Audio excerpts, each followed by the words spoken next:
Welcome back to the next series of lessons on blending modes. In this lesson, we're going to talk about darkening our background, adding some glow to our wizard, and mention a little bit about what we're going to be doing in our final refinement phase.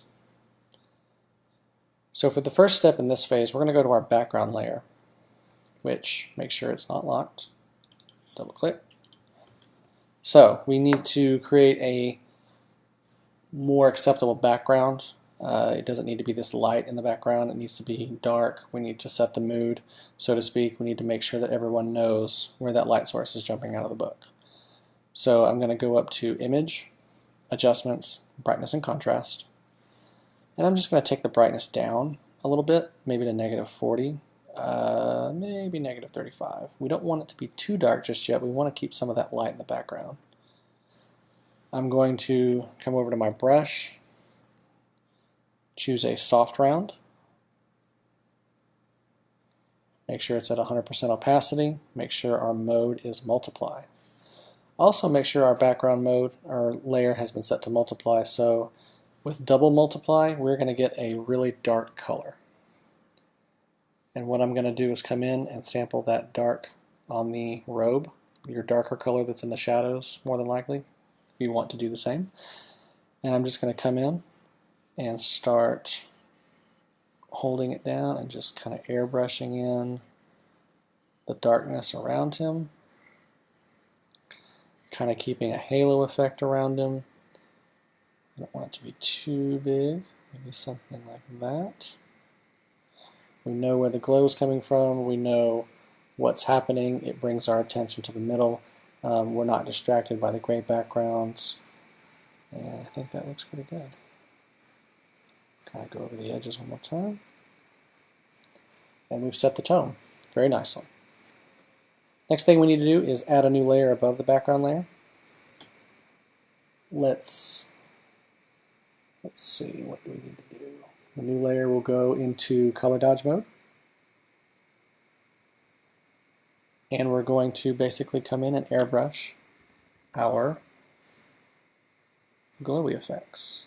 And you can call that layer, I'm going to affectionately call it Glowy Glow.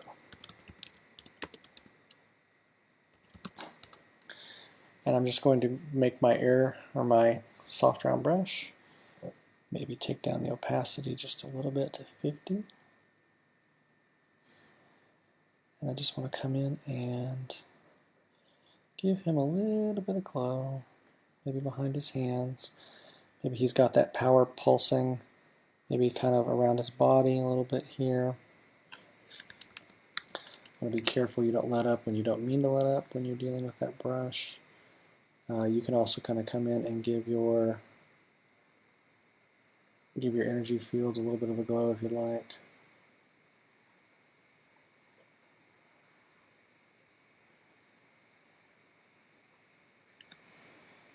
Maybe a little bit more around the hands.